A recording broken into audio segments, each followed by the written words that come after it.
Il est la voix de Go Rest High on That Mountain, une chanson qui a réconforté des générations dans le deuil.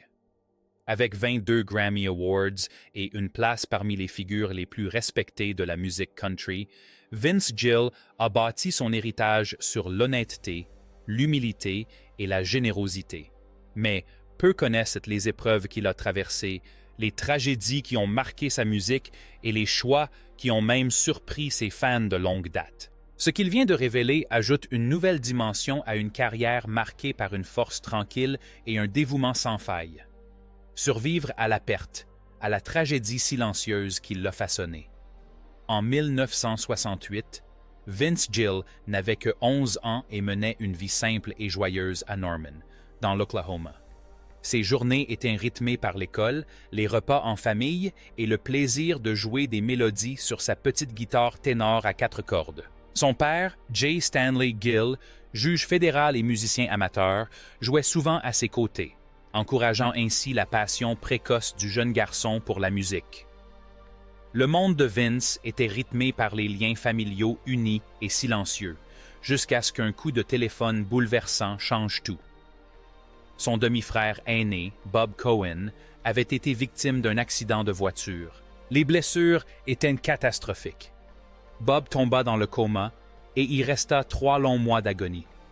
Pour Vince, qui avait toujours admiré son frère énergique et libre d'esprit, l'hôpital devint un lieu angoissant, empli de silence et de peur. À son réveil, Bob n'était plus le même. L'accident lui avait causé des lésions cérébrales graves et permanentes. Il ne pouvait plus parler, prendre soin de lui-même, ni interagir avec le monde de façon significative.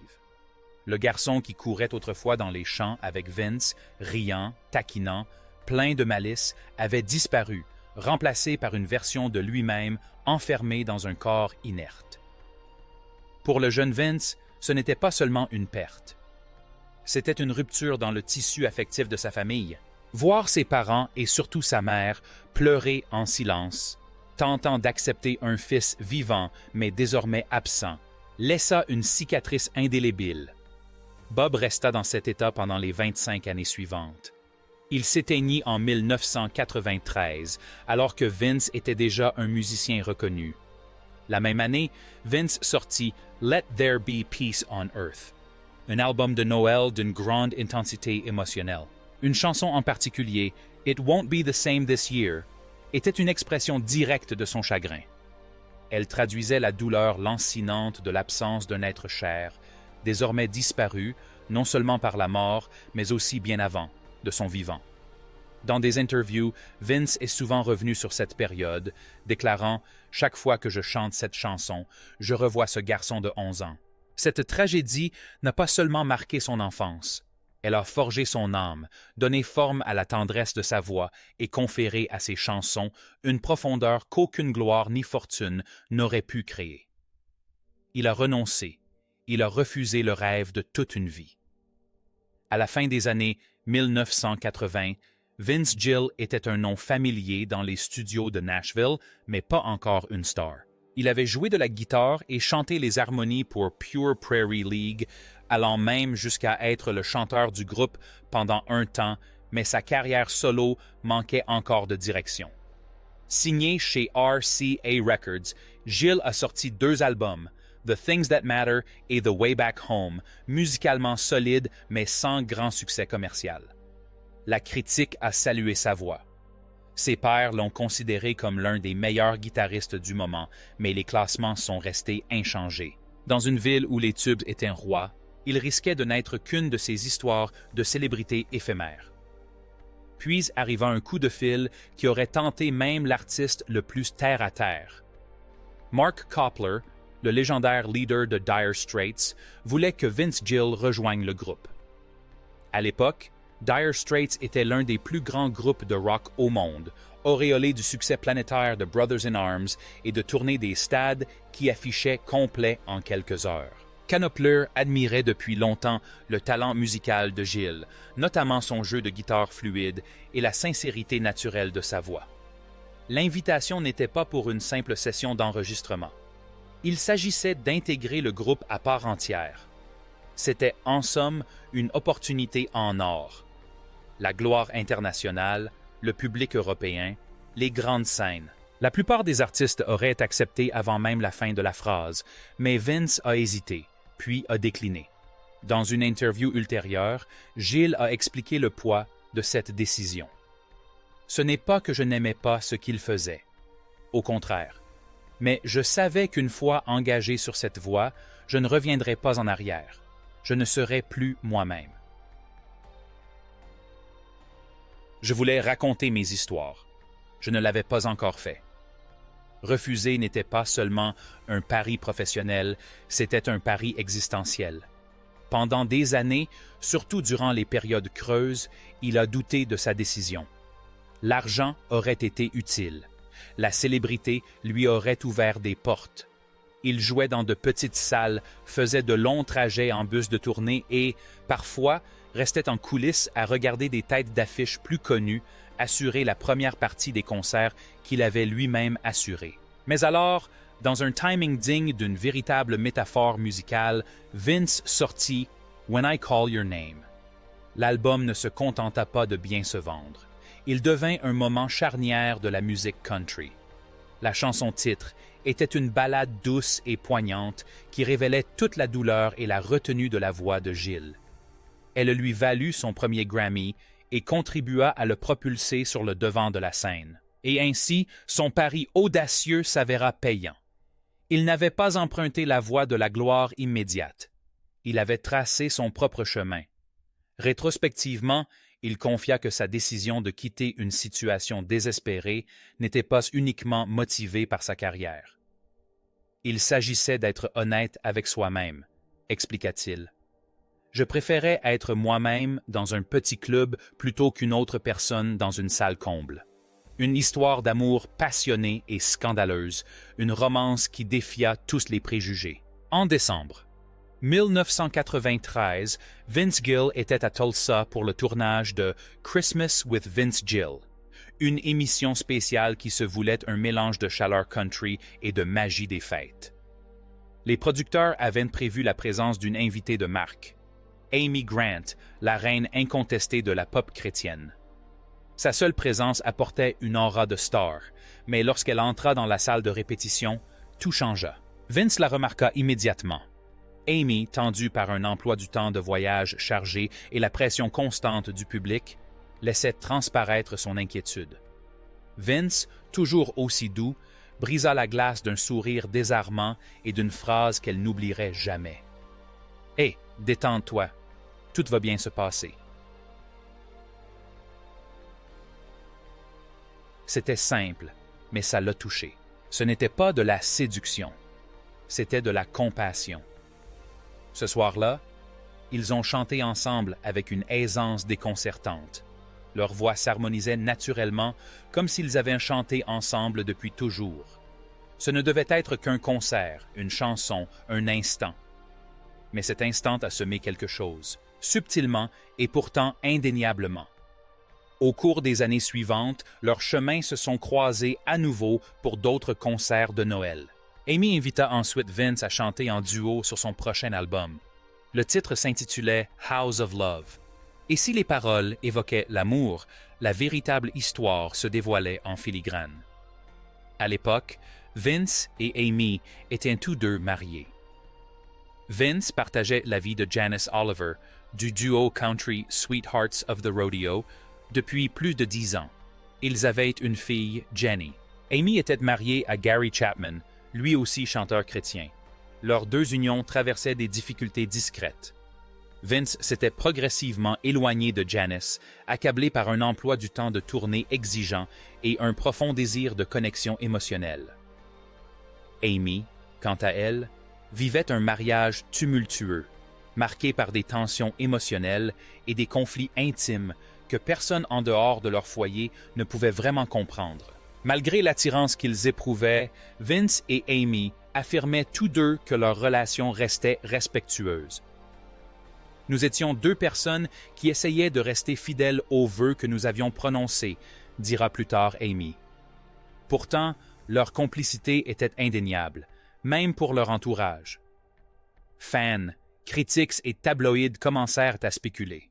À la fin des années 1990, les rumeurs s'étaient intensifiées. Vince et Janis ont divorcé en 1997. Amy et Gary se sont séparés 2 ans plus tard. Cette concomitance a suscité des interrogations et l'opinion publique s'est rapidement transformée en scandale. Les réactions ont été particulièrement virulentes envers Amy. Figure emblématique de la musique chrétienne, elle avait bâti sa carrière sur des valeurs qui semblaient désormais en contradiction avec sa vie privée. Les stations de radio ont déprogrammé ses chansons. D'anciens fans lui ont écrit des lettres indignées. Pour Vince, le jugement était plus discret, mais non moins douloureux. Ce qui l'a le plus blessé, a-t-il confié plus tard, c'est que les gens aient présumé de leur pire comportement, alors que c'était faux. Ils n'étaient pas imprudents, ils étaient humains. Après des années passées à gérer avec précaution leur vie publique et leur vie privée, Vince et Amy se sont finalement mariés en mars 2000. La cérémonie s'est déroulée chez lui, aux portes de Nashville, en présence d'une centaine d'amis et de proches réunis sous le ciel printanier. L'atmosphère était intime, empreinte de sens et d'une profonde émotion. Amy portait une simple robe blanche, et Vince se tenait à ses côtés, non pas en star de la country, ni en figure controversée, mais en homme qui avait attendu patiemment et fidèlement le moment propice, fier et déterminé à rejoindre les Eagles, malgré les critiques. Lorsque Glenn Frey est décédé en janvier 2016, le monde a pleuré non seulement l'homme, mais aussi ce que son absence représentait. Frey n'était pas simplement un cofondateur des Eagles. Il était un pilier créatif, une voix, une présence qui avait défini l'essence même du groupe depuis 1971. Don Henley l'a clairement exprimé. « Je ne vois pas comment nous pourrions continuer à jouer sans celui qui a fondé le groupe. » Un instant, on crut que ce chapitre de l'histoire de la musique était définitivement clos. Mais le deuil, comme souvent, ouvrit la voie à l'inattendu. Ce que les fans ignoraient alors, c'est que Vince Gill admirait les Eagles depuis longtemps, non seulement en tant qu'auditeur, mais aussi en tant que musicien suivant un parcours similaire. Lors de la première séparation des Eagles dans les années 1980, Vince et Glenn Frey partageaient le même manager, Larry Fitzgerald, un lien qui permit à Gill d'avoir une vision privilégiée du fonctionnement interne du groupe bien avant toute collaboration. Au fil des ans, Vince avait interprété des chansons des Eagles lors de concerts hommages et admirait leur talent d'écriture, allant même jusqu'à reprendre « I Can't Tell You Why » en concert. Aussi, lorsque Irving A.O.F., le manager légendaire du groupe, l'a discrètement contacté, cela n'a surpris personne connaissant leur lien étroit. Vince n'a pas hésité. « Quand est-ce qu'on part ?» aurait-il demandé, choisissant de ne pas trop réfléchir à l'héritage qu'il allait reprendre. Mais il ne s'agissait pas d'imiter, mais de rendre hommage. Vince savait que ce rôle n'était pas celui de remplacer Glenn Frey. Personne n'en était capable. Il s'agissait d'honorer l'esprit de la musique tout en s'y intégrant avec simplicité, humilité et respect. Aux côtés du propre fils de Glenn, Deacon Frey, Vince se préparait à intégrer la nouvelle formation du groupe pour les concerts Classic West et Classic East de 2017, dont le premier concert était prévu au Dodger Stadium. Les répétitions furent intenses et chargées d'émotions. Vince passa des semaines à étudier les harmonies, les transitions instrumentales et le phrasé vocal afin d'interpréter les chansons, non pas dans son propre style, mais avec la voix puissante de Glenn. Des morceaux comme Lion Eyes, Take It to the Limit et Tequila Sunrise avaient été soigneusement choisis pour sa voix. Douce, mélodique et d'une familiarité envoûtante. Pourtant, lorsqu'il est finalement monté sur scène avec le groupe à Los Angeles, impossible de prédire la réaction du public. L'émotion fut palpable. Les plus de 50-0 spectateurs, loin d'être sceptiques, ont réagi avec des larmes et des ovations debout. Vince ne cherchait pas à imiter Glenn Frey. Il chantait simplement les chansons avec toute la tendresse, le talent et la précision qu'elles méritaient. Don Henley a dit plus tard de Gill « Il sait comment se comporter dans un groupe. » C'était sans doute le plus beau compliment qu'on puisse recevoir au sein d'un groupe bâti sur une alchimie tacite et des exigences inébranlables. Pourtant, l'idée ne fit pas l'unanimité. Certains fans inconditionnels s'indignèrent de voir un chanteur country intégrer une institution du rock. Les critiques se demandèrent si les Eagles n'étaient pas devenus un simple groupe hommage. Vince, comme toujours, choisit de ne pas se laisser influencer par les critiques. Je comprends les réactions, mais pour moi, il s'agit d'honorer Glenn, d'honorer cette musique et de la faire vivre pour ceux qui l'aiment, confia-t-il à Rolling Stone lors d'une rare interview. Surmonter les épreuves, la maladie, les soins prodigués et garder son sang-froid face à l'adversité. En 2020, lors d'un examen de routine, le médecin de Vince a suggéré qu'Amy Grant subisse également des examens. Cette simple recommandation a mené à une découverte bouleversante. Amy était atteinte d'une malformation cardiaque congénitale rare, un retour veineux pulmonaire anormal partiel, RVPAP. Elle aurait besoin d'une opération à cœur ouvert, et ce, rapidement. L'opération fut un succès, mais la convalescence fut longue et difficile, compliquée par la pandémie de COVID-19 qui empêcha Vince de la rejoindre à l'hôpital pendant plusieurs jours. Lorsqu'il fut enfin autorisé à lui rendre visite, il laissa tout tomber pour être à ses côtés. Il était là pour me soutenir. Il ne me laissait jamais me sentir seul, confia plus tard Amy au magazine People. Son amour indéfectible l'a soutenu tout au long de sa convalescence. Mais 2 ans plus tard, en juillet 2022, le destin a frappé à nouveau. Amy a chuté de vélo près d'un terrain de golf à Nashville et a subi un traumatisme crânien. Elle est restée inconsciente plusieurs minutes. Malgré le port d'un casque, le chemin de la guérison a été long et difficile.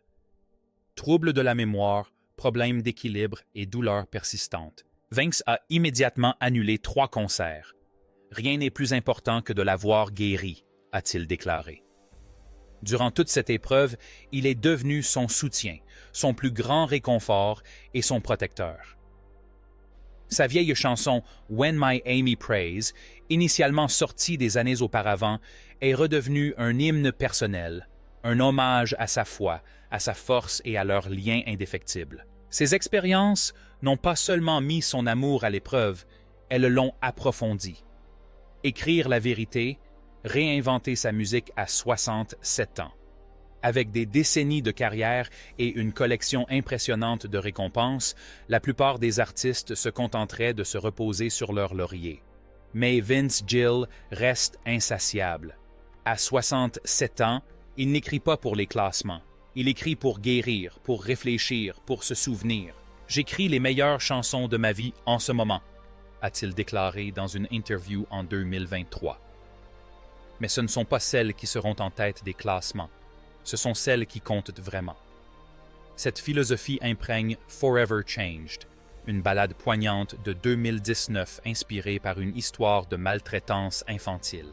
De sa voix de ténor si particulière, il narre une douleur qui n'est pas la sienne, mais qu'il a profondément ressentie. La musique, c'est ma façon d'aider les autres à se sentir moins seuls. Il a expliqué la vulnérabilité de cette chanson et d'autres comme Worlds Apart et My Kind of Woman, My Kind of Man, prouvant ainsi que son art n'a fait que s'approfondir avec le temps. Aujourd'hui, l'écriture de Vince est ancrée dans l'observation, non dans le jugement. Il observe la vie se dérouler, ses pertes, ses joies discrètes, et traduit ces moments en une musique qui parle sans crier. Il a refusé les facilités commerciales, s'est entouré de jeunes collaborateurs et a trouvé la joie dans le simple fait de jouer. Il ne court pas après son passé. Il écrit sa vérité au présent. À travers la tragédie, la rédemption, la renaissance et le dévouement, Vince Gill a prouvé que le silence n'est pas synonyme d'évitement. Il peut être synonyme de réflexion. Et lorsqu'il prend enfin la parole, c'est avec une profondeur que seule l'expérience de la vie peut offrir. Quelle chanson de Vince Gill vous a le plus marqué? Dites-le nous en commentaire. Nous serions ravis de connaître votre avis. Et si cette histoire vous a touché, n'hésitez pas à aimer cette vidéo, à la partager et à vous abonner pour découvrir d'autres témoignages poignants.